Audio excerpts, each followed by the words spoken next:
It's Eden Village Homestead, 'cause we're home instead. Hello everybody, this is Casey, the camp director of Eden Village West. So excited to be here with you at Eden Home Instead, where we are homesteading at home instead of being at camp, but we're still finding ways to connect to each other and to the land. And I am so excited to make sourdough pizza with you. And I love sourdough. The first step is we're actually going to culture our own sourdough starter. And this is something that you can use for pizza, or you can make your own bread or your own sourdough pancakes. There's lots of possibilities. So the first step is to make our own sourdough. So let's go. All right, here we are. So first I'm going to give you a tour of our sourdough ingredients. We've got flour, organic flour, and it's good to use whole wheat flour for this. You don't have to, but that kind of gives the most food for the yeast. We've got a nice small medium-sized glass jar, measuring cup, optional, and some water. And then the secret ingredient actually is the wild yeast, which is actually all around us. There's wild yeast on all the surfaces in all of our homes, even on the tips of our nose, which is a cool reason why sourdough in one city or in one part of the world actually tastes different than sourdough in another part of the world, because it's the wild yeast in the air that's going to land in this mixture of flour and water. So what we're going to do is mix equal parts flour and water in this jar. So I'm going to go ahead and pour into my measuring cup, and I'm going to start with a third, half a cup, and we'll see what that looks like.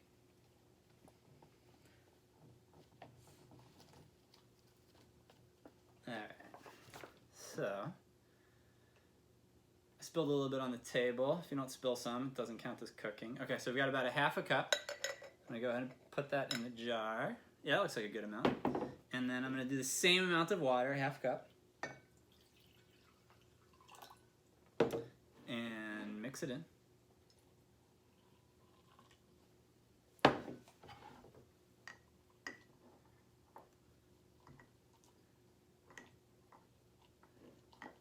And basically this flour and water mixture is going to become the food for our wild yeast to eat and multiply its wonderful, delicious self over the course of the next few hours and the next few days.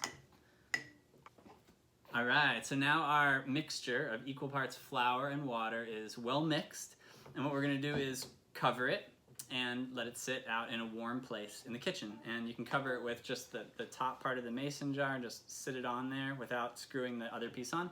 Or you can put a piece of fabric with a rubber band just to keep things from falling into it, but still letting it breathe. And we're gonna let it sit in a warm place in the kitchen. And twice a day, we're gonna come and feed it another little bit of equal parts flour and water as the yeast grows. So I'm gonna set it out in the kitchen. I'll see you in a little bit. Okay, so we're back. I've been feeding this sourdough every morning and every night for the last couple of days. And what I do is I just take it, I get a tablespoon of flour and a tablespoon of water, and I mix it. You can see that it's growing. There's more in here than there was a few days ago. And I think we're ready to go because it's starting to make some bubbles, and it's also starting to smell sour and flavorful and interesting. And now we're ready to make our pizza dough. Okay, here we go. So it's time to make our pizza dough. And we're gonna start to get messy now. So I have washed my hands with soap and water. And we've got our sourdough starter that we made ourselves. And for this pizza, we're actually gonna use a mixture of sourdough starter together with store-bought yeast. And the sourdough starter is going to give a really great flavor to the pizza, and the yeast is going to help with the store-bought yeast is going to help with the texture. And you could really just use the sourdough that you made, and you can experiment. Make pizza with both, make pizza with one, see what you think. And certainly if you're going to make bread, you can just do the sourdough. So here we go. We've got yeast, and first we're gonna proof the yeast, which means we're gonna mix it with a little bit of warm water, and we're gonna put a little pinch of sugar in with it too, and let it sit for 5 minutes. And you're gonna see it bubble and kind of come to life. And this yeast is eating the sugar, just like the wild yeast ate the sugar that was in the flour. So here we go. So we're gonna use 2.25 teaspoons of yeast, 1 teaspoon, 2 teaspoons, and 1/4 teaspoon. And then we're gonna mix in with that 3/4 cup of warm water. You don't want the water to be cold, but you also don't want it to be too hot because you could kill the yeast. So you want it to be, warm to the touch. And we're gonna put just a little pinch of sugar in with the water, and then add it to the yeast.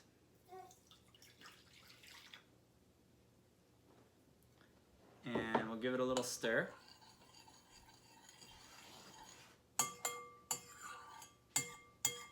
And help the yeast to dissolve.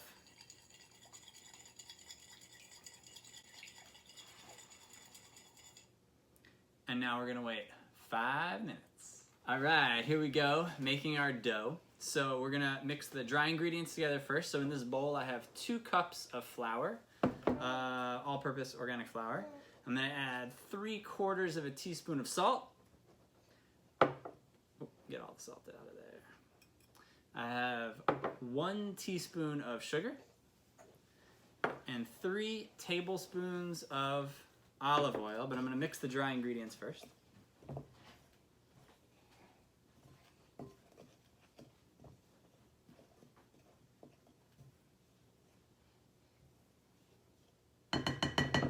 Okay, now I'm gonna add 3 tablespoons of olive oil.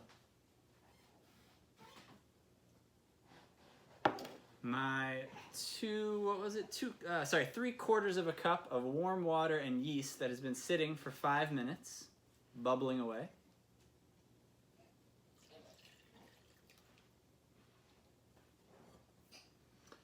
And my sourdough starter. And I'm gonna go for like about half of the amount that I made. You could do 7 tablespoons in honor of Shabbat. It's not an exact measurement, so we'll do 7 tablespoons and see what that looks like. 1, 2, 3, 4, 5, 6, 7.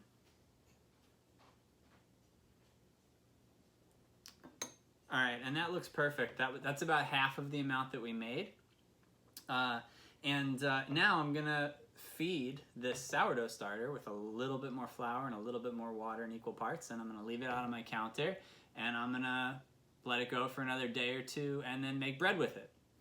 For now, though, we have all of our dough ingredients together.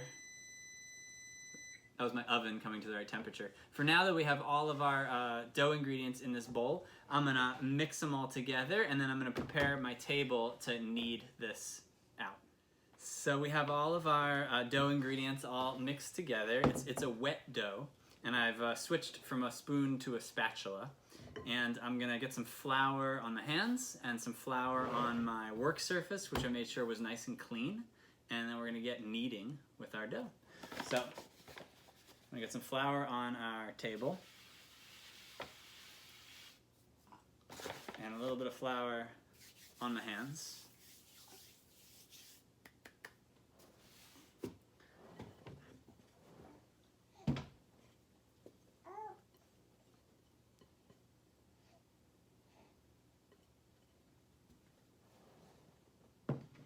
And we've got our dough.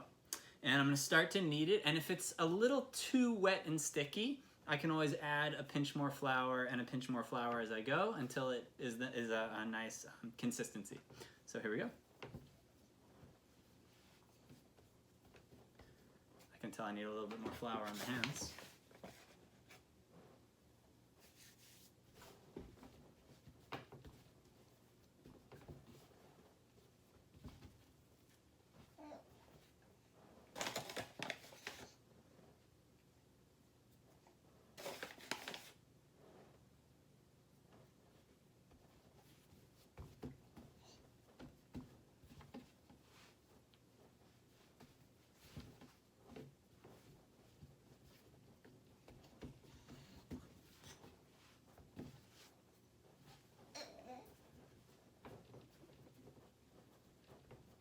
This is an amazing texture.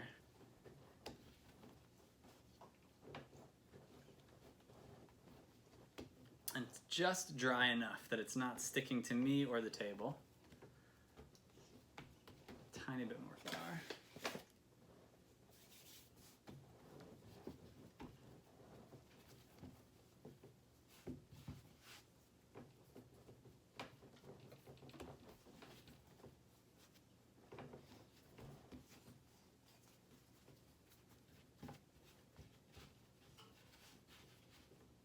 Amazing. And I have my pizza dough. It smells incredible. It's well mixed. And now what I'm going to do is I'm going to set it into a bowl that I've prepared. And I just lightly oiled all around the inside of this bowl so that my dough doesn't stick to it. I'm going to set my dough in. And I'm going to let it sit for 1 hour covered. So here we are. Our pizza dough has been rising for 1 hour, and it has risen. Dun, dun, dun, dun, dun, dun, whoosh. It's huge. I love pulling fabric off of things. It's like on Friday night at the Shabbat table when you cover the challah and you just whip the cover off. It's so exciting. Okay, so we've got our dough, and I'm going to lightly flour a surface here. Put the dough onto. And then I'm going to use a spatula to get this dough out of here. And I'm going to try not to deflate it. So I really just want to loosen it up on the sides. Let's see if it just comes out. Oh my gosh, that's exciting. Okay, so now I'm going to cut it in half because we made enough dough here for 2 pizzas.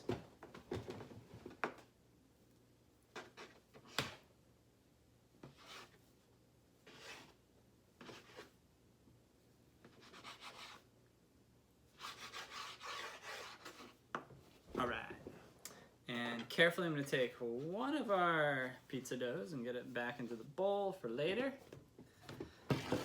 And now I have this one. And I'm going to get it circular without working it too much. And now I'm going to actually work directly on my table surface here with a nice helping of flour. Ooh. And I'm going to take this dough and get it floured. And starting in the center of the pizza dough, I'm going to work my way, just kind of gently dimpling it outwards towards the crust. Looking good. And leaving a thick area around the outside that's going to become the crust. That's about 1 inch from the edge. And that is looking pretty good. Okay, so now we're going to try to stretch the dough a little bit gently. So I'm going to lift it up, put my fist under it, and just kind of let gravity stretch it out a little bit. You can feel it getting wider, and then back down. Ooh, that looks good. Okay, and now I'm going to just tidy up the edges. They're not quite so thick.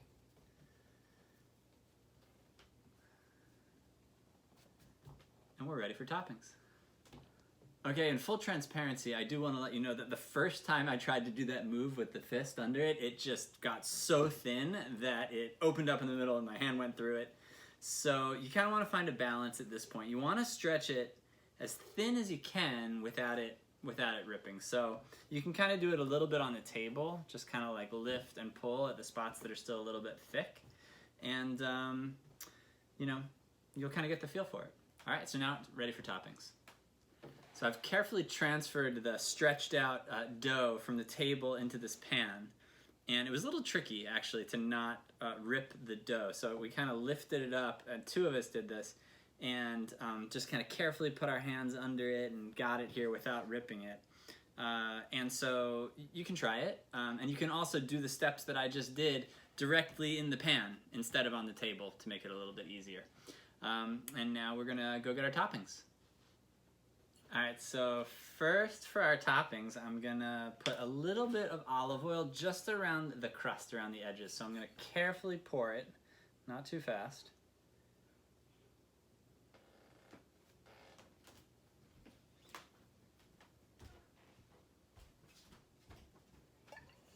And then I'm just gonna use my hands to spread the olive oil around the edges of the crust.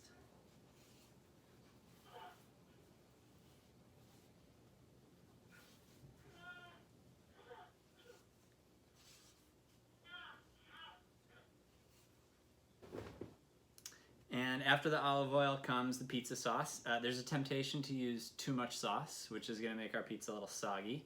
So I'm gonna use a spoon. You can just use your favorite pizza sauce.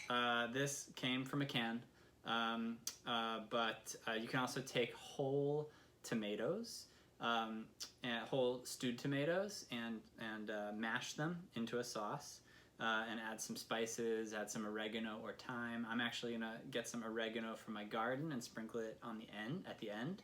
But here is the sauce. And I'm gonna put a little bit around my pizza, and then using the back of the spoon, carefully spread it so there's a nice thin layer.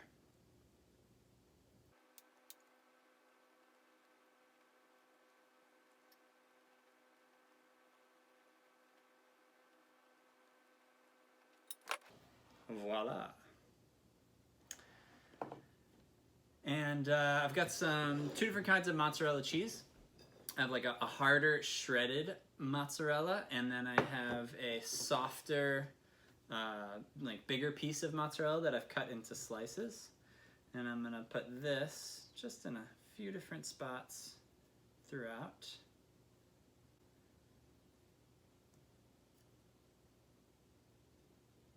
That looks good, 6 pieces. And then a little bit of shredded mozzarella.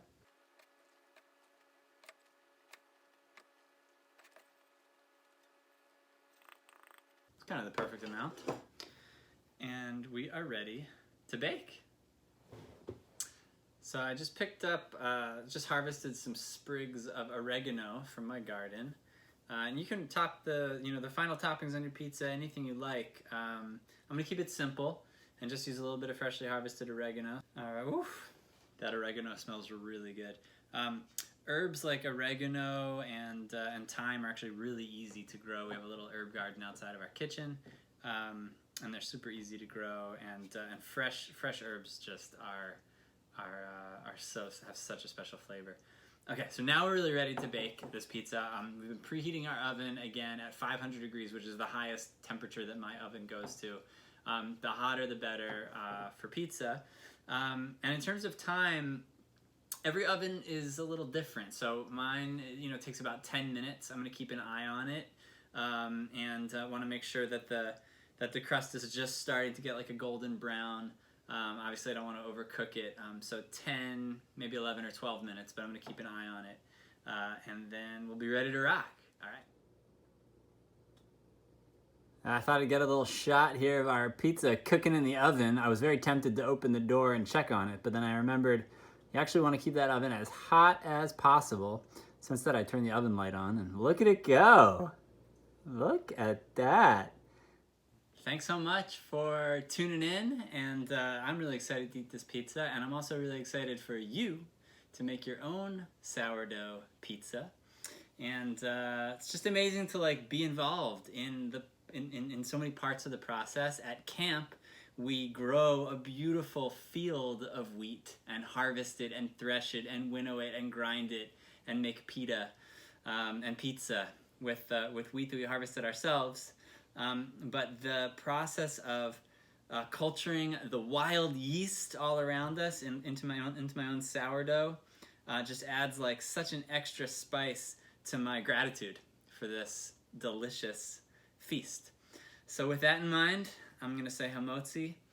Baruch atah Adonai Eloheinu melech haolam hamotzi lechem min haaretz